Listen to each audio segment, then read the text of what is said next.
Je m'appelle Jean Denis. Je suis le réalisateur du film Cyclone Mélissa. J'ai créé ce film parce que, dans les Caraïbes, chaque cyclone n'est pas qu'une menace météorologique. C'est une bataille pour rester en vie. C'est une histoire humaine trop souvent oubliée. À travers 3 destins. Marie en Haïti, Cédric en Jamaïque et Lucia à Cuba. Ce film raconte la peur, la perte et l'espoir. Marie représente la force du cœur.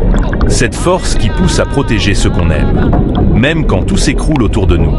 Cédric incarne la douleur. Celle de ceux qui, en une nuit, perdent tout ce qui faisait leur monde. Et Lucia, elle, garde la foi. Elle prie.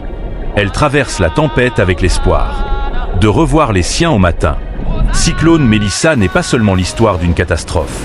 C'est l'histoire de notre capacité à rester debout, même lorsque la nature tente de nous briser. Dans ce film, je veux montrer que, malgré les vents, malgré l'eau qui monte, malgré l'obscurité, le courage reste plus fort que la tempête. Merci d'entrer dans cet univers. Et bienvenue dans l'histoire de Cyclone Mélissa, un film que j'ai réalisé pour honorer la force et la résilience de Caraïbes et de tous ceux qui se battent face aux cyclones qui ravagent nos terres. Jean Denis, réalisateur.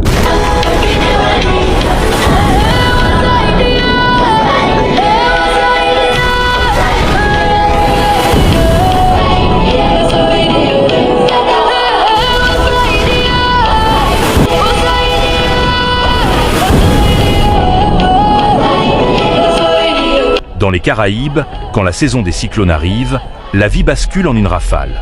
Ce qui est solide devient fragile.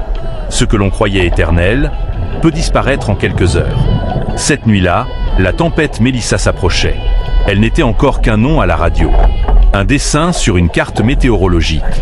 Une menace lointaine. Mais pour 3 personnes, elle allait changer tout le cours de leur vie. Marie vit à Jérémie, en Haïti. Elle a 22 ans. Ses mains tremblent, mais son cœur demeure solide. Elle a appris très jeune que la peur n'empêche pas d'agir. Lorsque le vent se lève et que la pluie frappe la tôle de sa maison, elle prend son petit frère dans ses bras. Elle n'a pas de plan parfait. Elle n'a que son amour pour lui. Et elle décide que ce sera assez. Elle lui murmure. « Je suis là, ne t'inquiète pas. Tant que je suis là, rien ne t'arrivera. » Elle ne sait pas si cette promesse tiendra, mais elle sait qu'elle doit y croire pour 2. En Jamaïque, à Montego Bay, Cédric cherche à joindre sa famille. Le réseau coupe, revient, disparaît. Il rafraîchit l'écran encore et encore, comme si une connexion pouvait faire barrage à une catastrophe. Il parvient enfin à entendre leur voix. Des cris, du métal qui se déchire, puis un appel de son nom, un dernier souffle, et le silence. Cédric tombe à genoux. Il veut hurler, il veut courir. Mais il est trop tard. La tempête a pris ce qu'il aimait. Il serre le téléphone contre son cœur, comme si cet objet pouvait encore contenir des souvenirs vivants. À Cuba, dans un quartier de la Havane, Lucia observe l'eau qui monte dans son salon.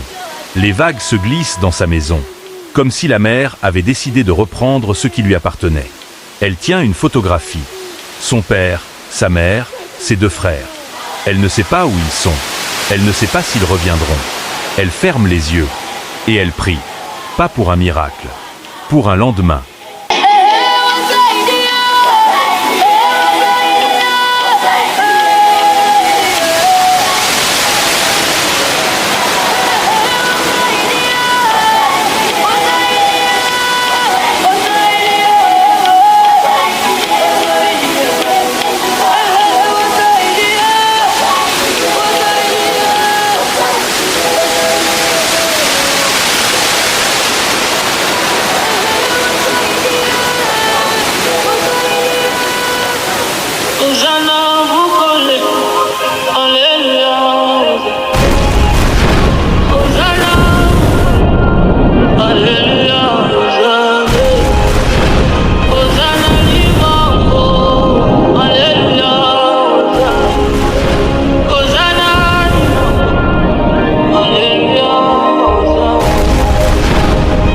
Un miracle simple.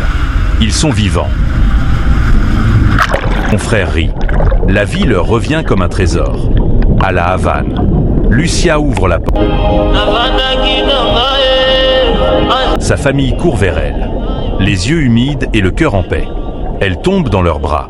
Elle remercie Dieu, pas pour la tempête, mais pour la lumière qui la suit. En Jamaica. Cédric s'avance dans les décombres. Chaque pas est un adieu. Chaque respiration est une douleur. Mais il lève les yeux vers le ciel et murmure « Je vais reconstruire. Pour eux, parce qu'ils méritaient de vivre. Et que je suis encore là. 3 vies, 3 îles, 3 vérités. » Marie Protégé. Cédric Servet. Lucia espère. Le cyclone Mélissa a dévasté les villes. Mais pas les cœurs. La tempête passe. Elle prend beaucoup. Elle laisse des cicatrices. Mais dans les Caraïbes, rien n'arrête le souffle humain. Rien n'éteint l'envie de demain. Parce qu'ici, la vie reste debout. Point 5.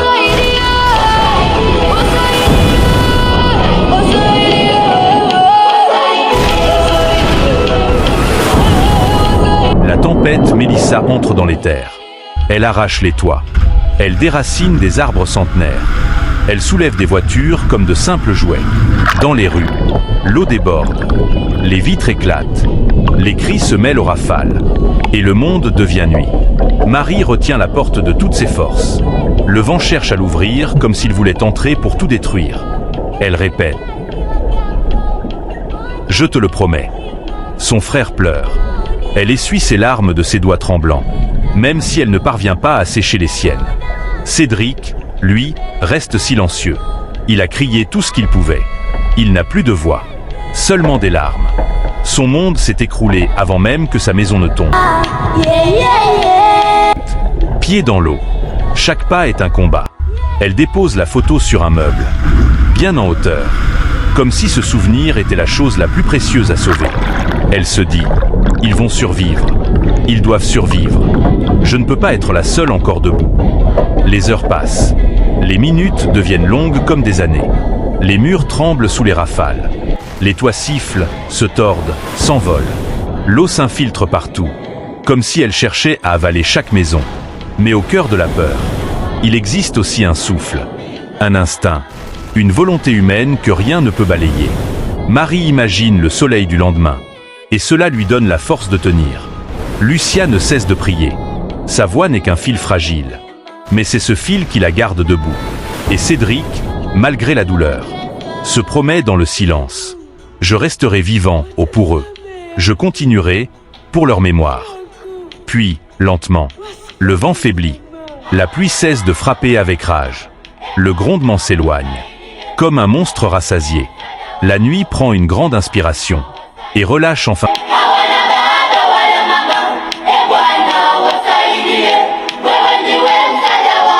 Dans les rues de Jérémie, Marie sort enfin sa tête dehors. Elle appelle son père.